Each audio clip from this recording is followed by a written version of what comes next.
Good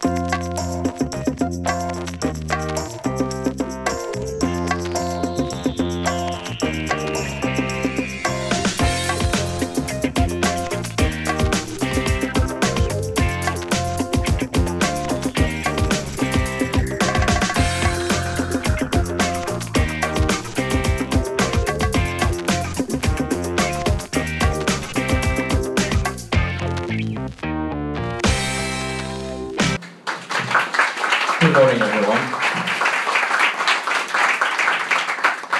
I'm actually quite happy to be invited because I'm not exactly from the digital, well, yes, I am from digital, but not from the creative side. My wife always asks me, say, why you get invited? Because you're not exactly in an agency. At best, I actually teach corporate communications at university. Why are you invited? You know, the most creative part of your day is like gelling your hair. So, yeah, that's exactly what she said. So, but I'm actually quite flattered that I get invited. So, I'm going to share with you some personal story. You know, I'm actually born in Hong Kong, go to a local school, but I was fortunate enough to actually attend, or my father, you know, got tired of me when I was 15, sent me to Australia. So when I was invited to talk about revolution, I was actually kind of like, okay, well, is it about myself or is it about my passion or something more? So this is the neighborhood that I lived in. It's in Causeway Bay. I used to skateboard around Causeway Bay and ride my BMX bike, and just like any delinquent kid in, you know, LA or somewhere else in, you know, around the world. You seldom see that here in Hong Kong nowadays, right? You don't see them. But that was me. Got sent to a really, really strict grammar school in Melbourne. You're not allowed to speak. You basically sit down, you wear your uniform, same way as what Hong Kong does. Yeah. So I'm not actually being trained to question others. Typically, I'm not. So we just follow rules. Now, it's early, so I'm going to ask you a question, okay? So this question is something quite interesting. You know, which country do you think has a higher life expectancy?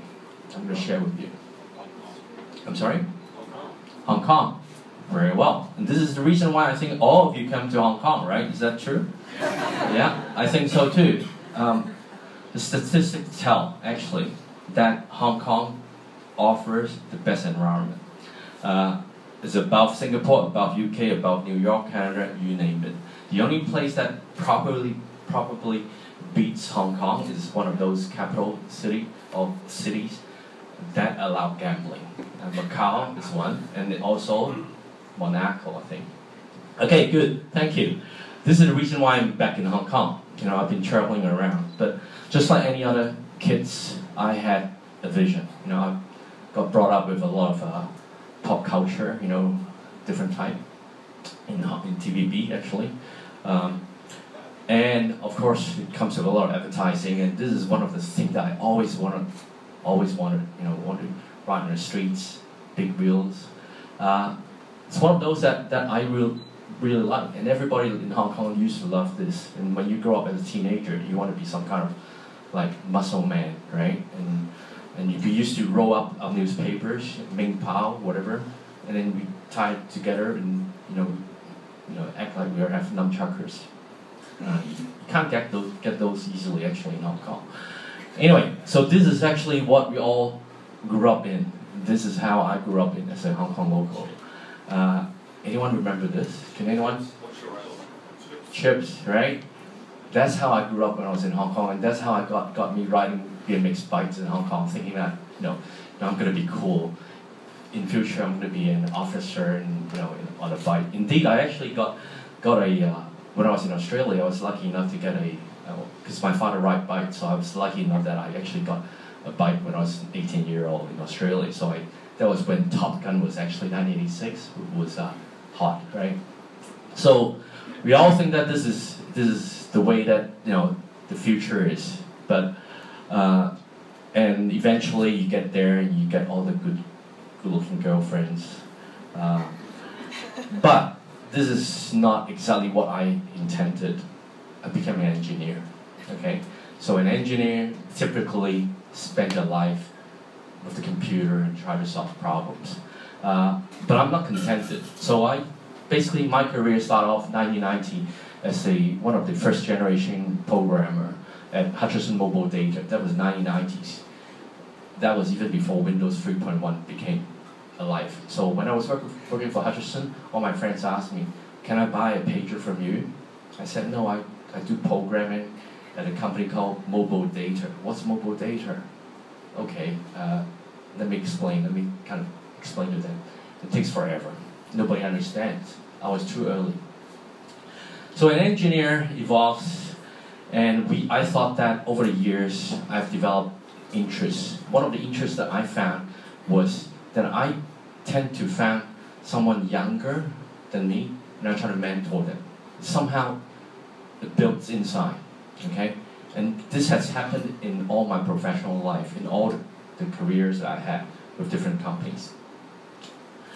And when I immigrated to Canada, oh, by the way, this is not my car, okay?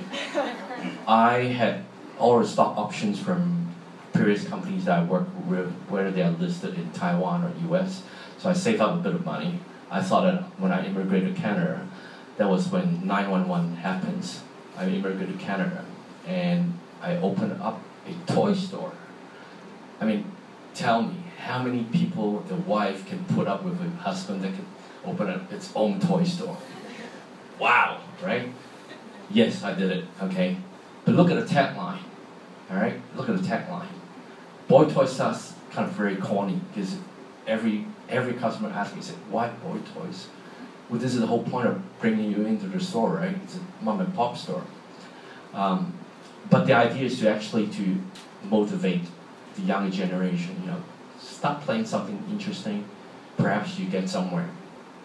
So this is actually not my car, but it's actually one of my customers, and he comes here and he spends money, okay? Anyway, this is my real car.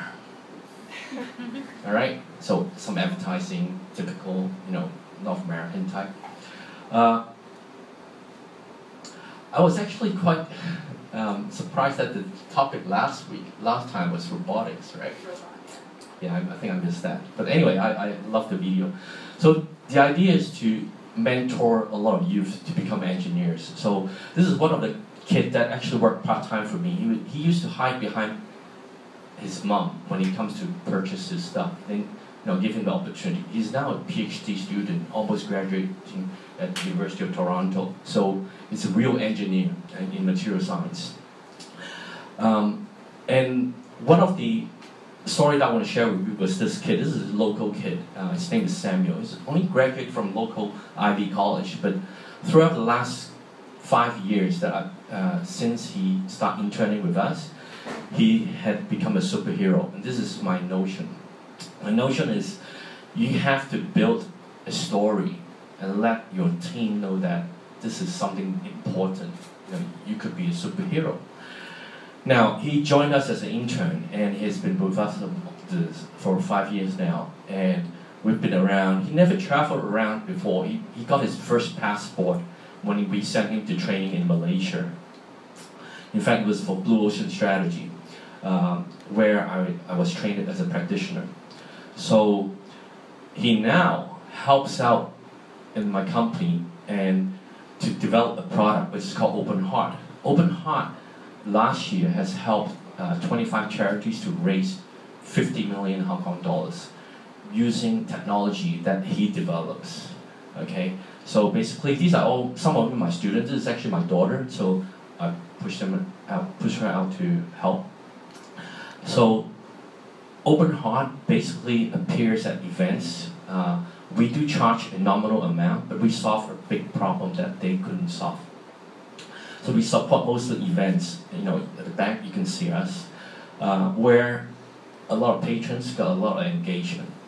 And each time they get, the system is built on game theory, and through the game theory you get a lot of engagement from the participants. Because in auction logics, you want engagement. You want them to be instantly gratified. So we've appeared in pretty much all the charities around in town. We do have competitors, but our hero has developed the story. We have helped many charities in Hong Kong to solve a problem and reach their higher targets. So to me, I think the story behind this is we think both Samuel and I think that we are Robin Hood. We are a superhero of some sort. So we've actually coined this name. Well, we didn't coin it. It's Robert Hood is an old English name for Robin Hood. So you can go back to the history of Nottingham, but this is how I pitch with some of the charities. We are the Robin Hood. We use our skills. We use mobile technologies. We use engagement, and we try to help. We wouldn't want to say rob the rich to feed the poor, but rob Peter to feed Paul. So we think that with our technology, we would like to bring more benefit. So this year, we're going to even make it a big leap forward by making it available, scale it to worldwide. So this is my story. This is what we've done. But now I have a new passion. I still want to create change. One of the change that I think that you can all help to become an advocate is about the use of air conditioning in Hong Kong. This is the problem. Because we are living in a high chain in terms of the GDP, we spend a lot of money on cooling, okay? And the government does that too in public places, it's 20 degrees. Over 34% of electricity in Hong Kong is consumed in residential. And a lot of those actually, it's not unreported, but it's because Hong Kong is kind of semi-residential, commercial, a lot of buildings. So a lot of them are not reported. But all our air conditioning are not smartly controlled. So what I have now in terms of the passion is Hong Kong can set the stage for the rest of the world. Yeah, if we can have a propaganda, a campaign, yeah. And this is how we support right now. The technology that my company works for right now is do that. But we have a social responsibility. We have a mission that we want to empower a lot of people to become superhero. So what we want to do is we want to open up the data, the API, so that people from university from around the world can develop some applications where, for example, you can program your air conditioning to set it to higher temperature when you fall asleep already, yeah, or turn it off, switch it off earlier. This is all about energy management. So this is what I'm passionate about right now. I want to create this vibe around the world, starting from right here in Hong Kong. It's called Smart Aircon. Now, and I'm not from the creative side, but I'm hoping that I can I'm already speaking to various governments, trying to lobby the Environment Bureau, but I'm trying to lobby and try to make it into a successful campaign and hopefully build this to become an NGO, yeah? And I don't want to, this is a non-profit, yeah? So, but I think that there is a abuse right here in Hong Kong, and I want to find some superhero to help me and join the revolution. Okay, so this is what I have, and I'll pass the microphone to the other speakers. I don't want to hold up for too long. Thank you, Diane.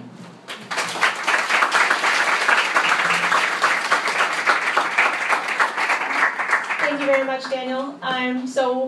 We're just going to jump right into the next one. Our next speaker is Jeffrey Brewer. He is the founder of Grayscale, which is a web design company, and also an active mentor in the startup industry here. Thank you. Good morning. When I was asked to do a presentation about revolution, to talk about revolution, I was really thinking like, okay, what can I do? Like, as somebody who runs a creative agency here in Hong Kong, it's very easy at that point to talk about revolution in design or revolution in something in that area, but what she also said, like I mentor startups, I love doing that, and I really went into like, okay, how can I connect revolution with startups, because what you often see is that there's a big I wouldn't say boom, but there's a big buzz around startups right now. And how did we get there, and why did we get there, and what are the enablers to do so, and basically what fuels that revolution in startups. So this is me. I run Grayscale, digital agency. I also have a startup, Surround app, that enables Chinese social media for people who cannot read Chinese. And I'm also organizer and founder of Postmortem. That's a conference about lessons learned from startup failures. So it's not about saying like, see me here standing because I got like 5 million US in funding. No, it's more like I failed and mea culpa, this is what I did wrong, and yeah, that's basically the lessons that I learned from that. Next one will be in October here in Hong Kong. So, talk about revolution in startups. Like I said, I like startups, but quite often people come to me, also at the digital agency, they're like, oh, I have a startup and I want a website. But then they say like, okay, I'm setting up an e-commerce website for selling wine. And actually at that point, I say that you're not running a startup, because the real definition of a startup is an organization focused on scalability and repeatable business model, with the focus on repeatable and scalable. So if you're setting up a barbershop just around the corner, you're not a startup. You're just an entrepreneur setting up a business. Why do a lot of people say startup? Because at that point it will be used as an excuse to say like, if they fail, oh, but it was just a startup, and it's okay as a startup to fail. So I'm quite particular on this, that yeah, this is a definition of startup that I stand behind, and also I always add to this, ready for hypergrowth. Your business has to be ready at that point for hypergrowth, and then you're a startup. How come that, yeah, you have a lot of startups right now that are hypergrowing, that are ready for hypergrowth? Because there are enablers to do that. If you, for instance, like 15 years ago, wanted to set up a big startup that's ready for hypergrowth, yeah, you had needed at least 5 million US in funding to set up your server park, your software, those kind of things. And it required a lot of funding. Nowadays, you can have that same amount of hardware and software. You just rent it for 500 US a month, and if you really hassle, you can get it the first year for free. So that really enables things to do and ideas that you have, because it doesn't require a lot of funding to do in the first place. And beside of that back end, you also have the front end. So also these are enablers, the smartphones. Yeah, they enable a lot. They have a broad reach. Everybody has one, I hope. Who doesn't have one? Who doesn't have a smartphone here? Okay. So you have a broad platform to, if you do something, to spread that out amongst everybody. Yeah? And then I'm not even talking about that little watch that you have there. That's definitely, a lot of people say like, yeah, well, no, never going to have an Apple Watch or like a smartwatch.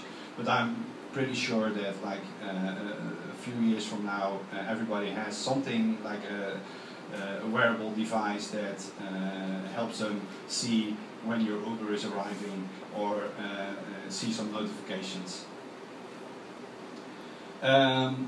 To support that a little bit with data, these are, if you see the little yellow bars at the bottom, that's the amount of voice being used, and the red ones are the amount of data being used on mobile platforms. So even in Q4 in 2010, it was already twice the amount of voice. and then it only goes up, and in theory between Q1 2014 and Q1 2015 there was an increase of 55%. So that's you see there's a lot of data going on, and that's also fueled by habit-forming products. Habit-forming products are products that you actually don't realize that you're using. These are habit-forming products like Facebook, Twitter, Instagram, Pinterest, and Periscope. Those are products that, in theory, brought a revolution to the startup community, but also brought a revolution to people that are using it. It's quite easy for people to use. It's quite habit-forming, because in theory, who tells you to repost something on Facebook, on Instagram? Nobody tells you to do that, really. Unless it's your job and you have to, like, you work for CreativeMornings and you want to post something because you want to broaden your reach. But if you're just walking down the street or you see a nice sunset, nobody really tells you to post something. But what you see is that those kind of habit-forming products are really boosting up the startup ecosystem, but also boosting up the use of mobile data. So this, who have ever heard of the Fogg behavior model? Nobody? Okay. Let me explain a little bit.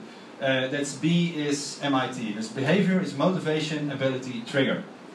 So to form a behavior, you have to have a motivation, you have to have the ability, and you have to have a trigger. Okay, quick question. When was the last time that you got a telephone call and you didn't pick up? A week ago. A week ago, okay. And why didn't you pick up? Because I didn't have the person in my phone, I didn't know who it was. Okay, so you could pick up at that point, and you saw the that there was indeed at that point a phone call coming up, but you didn't have the motivation. Yeah. So what you see here is, if you're lacking a motivation, the behavior wouldn't be there. Same thing if you are really, really eager to get that phone call because you're waiting for somebody to call you. So there is a motivation. You have your phone with you, but yeah, so you could pick up if you want to. But you put it on silent, so you didn't hear it, so there's no trigger. So there's no behavior at that point. So what you see is when you go to that list what I showed before, like Facebook and Twitter and Instagram, they all have this. They all have a motivation, they all have an ability, and they all have a trigger. So that at that point, they really create a behavior for you. And what you see here is the ability, if it's easy or hard to do. And if you have a low motivation or a high motivation, and then the action line, the trigger or the trigger succeed. So quite often designers make something for the usability, but they forget to also add that aspect of the human aspect in that, to build triggers to create that ability. So it's not always about user friendliness. It's also about creating that habit-forming product that you want at that point for your client. So the Fogg behavior model, Google it, read about it. There's also a book called Hooked. It's a very interesting book to read. And like what I said, like it's very easy to set something up in theory right now. So Instagram, for instance, was 18 months old when it was acquired by Facebook. It was acquired for $1 billion and only 18 people working there. So it doesn't require a lot right now, but it requires a habit-forming product, and it requires passion, of course. But the days of millions and millions and millions of funding are in theory behind us, and you could start something today. And you could change the way that people work, change the way that people communicate, and you can do that. You can start with that today. And it doesn't really require a lot of investment. So what I in theory want to say is, what are you waiting for? Start your own revolution today.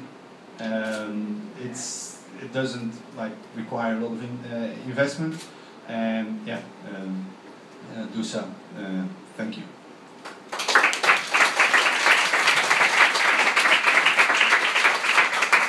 Thank you, Jeffrey. And so for our final speaker is Nick Tinworth. He is the Customer Experience Director at Lab Concept, which is a subsidiary of Lane Crawford. Morning, everyone. I know we're running over a bit, so I'll try to be concise. First of all, thanks to Juliet and all the CreativeMornings team and the other speakers. What I want to talk about today is the retail revolution. For all my sins, I'm an ex-agency bloke, and I've gone client-side. And it's been a very interesting 6 months for me, because the reason I went client-side is because there's a fantastic opportunity in what's happening with the retail space at the moment. And as someone who, 16 years I've been working in digital agencies, sort of on the web side, digital side, mobile side, creative side, and so being able to take what I've learned about that and be able to apply it in an environment like the retail environment, for me, is really interesting. And I hate to be so literal, but it is a revolution what's happening in retail at the moment, because there's a new paradigm happening, and it's courtesy of the millennials that's happening. Maya Angelou, I mean, this is the greatest quote. They don't always remember what you say, they don't always remember what you do, but people will always remember how you make them feel. There's a lot of digital Darwinism happening at the moment. And what I mean by that is that technology and society are changing so quickly at the moment, thanks to Generation Y. Brian Solis is a marketer, a futurist, and someone who's studying this technology change in quite some depth at the moment. He's saying technology and society is evolving, and we need to adapt or die. And what he means by that, going back to digital Darwinism, is if you sort of can't keep up with what's happening or adapt your internal company culture and processes and the way that you look at things, you're basically going to die. That's quite an important consideration because it's happening very, very quickly, and a lot of companies are sort of trying to bolt technology on to systems and processes that are already there. But because these systems and processes are so different, the way that people are using technology is so different, you know, they're just kind of saying, oh, well, this technology looks good, let's put it in here, without actually changing their internal processes, or the way that they're looking at things, or the way that people are actually using things. Technology, you know, is and isn't the answer. I mean, it's the enabler. And thanks to this digital technology, the lines are now blurring between online and offline for the retail consumer. The majority of Chinese consumers now choose a digital channel as the first step in researching retail products. And this is from a PwC Total Retail Survey that just came out. This is a really, really interesting development, and the way that retail shopping is happening now is kind of happening in two ways, and it's going to converge at some point. The first is showrooming, and what that means is you sort of start your journey offline in the retail store, and you finish it online. And it's quite interesting. I spend a lot of time watching people, observing people, and how they do things. And it's very, very interesting in Hong Kong, actually, to see people in stores and what they're doing with their phones in the store. A lot of people in the store, they're looking at price tags, they're scanning QR codes, and what they do is their journey starts there because they still want to feel the cloth, they still want to try it on, they still want to look at themselves in a mirror, but they're going to find it cheaper online somewhere.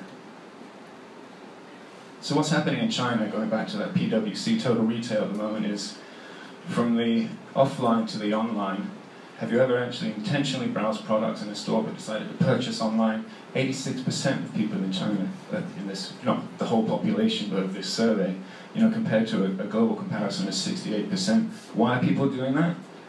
Because it's cheaper online. They still wanted to touch, see the merchandise, so they didn't start online and finish online, because again, that feel, they want to see the color, they want to feel the fabric and the texture. Then also the convenience, they just want to have it delivered. Web rooming, on the other hand, and this is the important one, you start online, but then you go into the store. So web to store, a little bit lower, but similar trends on the other way around. So they don't actually want to pay for delivery. They want to see, touch, and try the merchandise. But they also want that sort of instant gratification. They want to take that product away. But again, they're starting their journey online and then going into the store. And this is all happening, as Jeffrey just made the point, because of the ubiquity of mobile phones and that mobile experience. And so what's happening in retail at the moment is a lot of people are thinking, well, how can we bring that experience, how can we use this technology to basically just make everyone's lives easier, but also help them in their journey, because they do have these phones and they're using them. So what's a very, very interesting move by a Singapore-based company, Zalora. They're a traditional online retailer, and they did this in Singapore. They now brought it to Hong Kong. It's a really, really interesting concept for Hong Kong, because you think about Hong Kong, it's really easy to get stuff. It's really easy to walk around. It's really easy to go to a shop. You don't have to travel too much. There's not a lot of effort involved. So e-commerce isn't a massive deal here. It's getting that way. For a traditionally online retailer to have this offline experience is quite interesting. And the reason they've done this is because to introduce the concept of online buying to a Hong Kong consumer, you still have to have that in-store experience, but it has to be adapted to the way that they want to shop, and the way that they like to shop. So you can't actually buy anything in this store, and this is a pop-up in Causeway Bay. And I recommend you to go and have a look, because it's an entirely new retail experience to what you'd usually expect. You go into the store, and they still have products there. You can still try them on, you can still feel the fabric, but you don't actually take anything away with you. What they ask you to do is, when you get into the store, you download the app using their in-store complimentary Wi-Fi. You get instantly 20% off, but then you order using the app or using any of their iPads that they've got set up, and it's delivered within 2-3 days. So this kind of experience, I mean, it's partly sort of brand building for them, but it's to get people used to this concept of online, of using the store. Another way for that technology to be applied, and again, sort of focusing on that in-store experience, is with magic mirrors. And these are sort of in their infancy, but pretty soon they're going to become the norm. And so, what if you took the best from that sort of mobile experience and thought about how it could help people with their pain points in stores? So if you think about the in-store experience, if you think about, oh, it's really hard to find someone to help me with this, or, oh God, I wish the lighting in this room wasn't so bright. There's sort of common themes in customer pain points when they're in a retail store. What a lady called Rebecca Minkoff did in collaboration with the eBay Innovation Labs was, in their flagship store in New York, they came up with this concept of the magic mirror. And so you walk into the store and you have this massive screen there. You can actually interact with it. There's a a lot of videos online, so if you just kind of Google Rebecca Minkoff Magic Mirrors, there's some fantastic videos. They're quite long, so I didn't have time to show it here. But it's all about that digital experience in the store. So you can go in, you can browse products, you can select products to a basket, and then you can send that off and send it to a fitting room. And you go and have a seat and have a drink, and when that fitting room's ready, you get a text message saying, your clothes are in the fitting room. You go into the fitting room, and using RFID tags, it actually tells you what you're wearing. It can match it with accessories or other clothes. It tells you a little bit about the product. You can see different colors, different styles. You can sort of build a wish list around it. You can ping the sales associate to bring you different sizes or different colors that you want to try on. And from this magic mirror, you know, in the actual fitting booth, you can control the lighting as well. You can control ambient sounds. You can also actually complete the purchase, and it's quite an incredible experience. Consider it.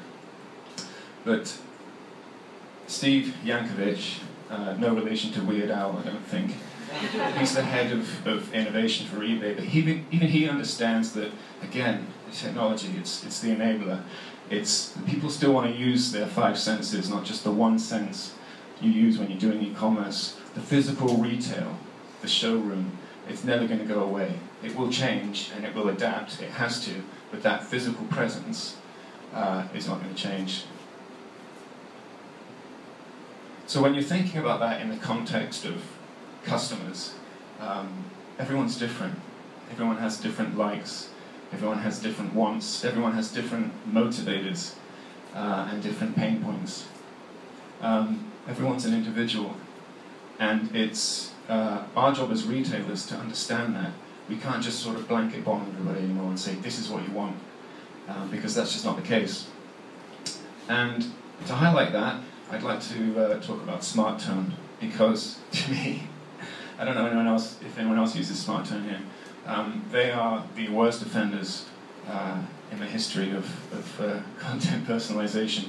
I get this on a regular basis. I'm a 40-year-old single white male, and they're sending me EDMs about Hello Kitty cherry wine box sets, and free hair colors, and manicure sets, and the list goes on. And God, they know me so well. They really do.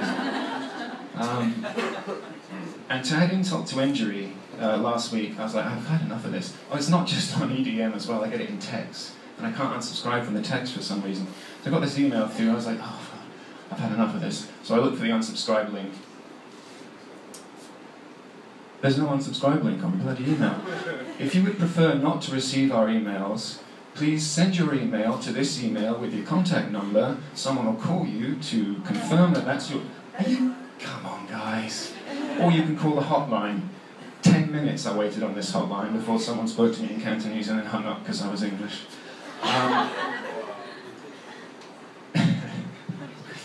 You can't do this anymore. There's so much choice, and there's so much... there's so much choice out there for people that as soon as you annoy them, as soon as you give them a reason to hate you, they will. And it's really, really hard to get them to come back. I haven't quite jumped ship yet because they are actually the cheapest. But I will, damn it, I will. This was me after that.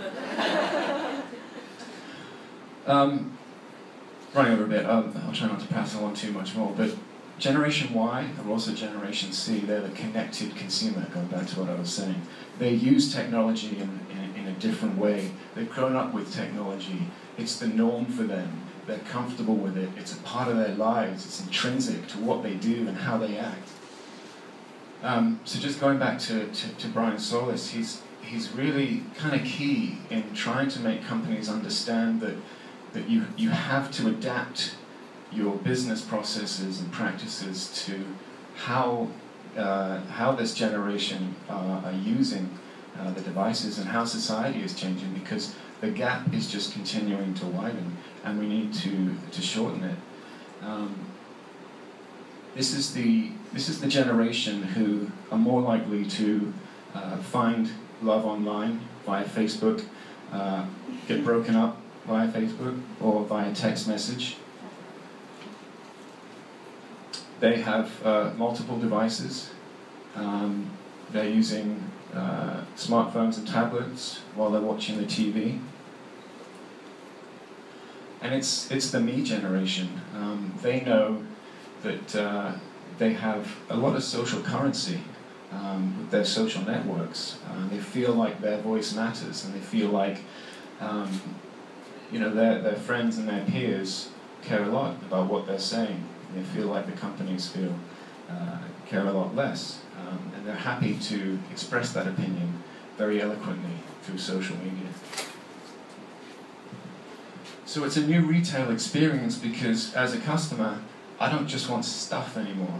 We used to just buy stuff. Remember that? We'd go into a store and we'd just buy stuff. It's not about that.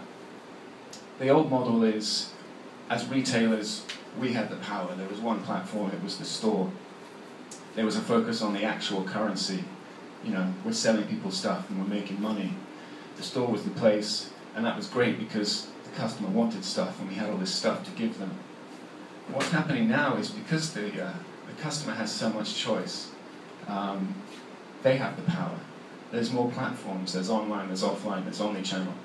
And it's a focus on social currency. The store now has to be more of an experience. It's not just about, let's get them in there to sell them some stuff. It's, let's get them in there, entertain them, give them a reason to like us and warm to us, and then let's take it from there. The old path to purchase was get them in at A, sell them something and get them out of B. But if you look at the sort of new relationship, because of technology, we have opportunities to sort of resonate with them on many, many different levels, on many, many, many different ways throughout that journey. So we're telling them we want a need, we're saying hi to them at the store, we're making them feel like an individual, we're asking them what they like, we're engaging with them the way that they want to be engaged with, when they want to be engaged. And this is important, again, it's not just about push, push, push, push, push, it's treating them as individuals and sort of being there when they want it, with what they want. That's very, very important. Because once you've established that relationship,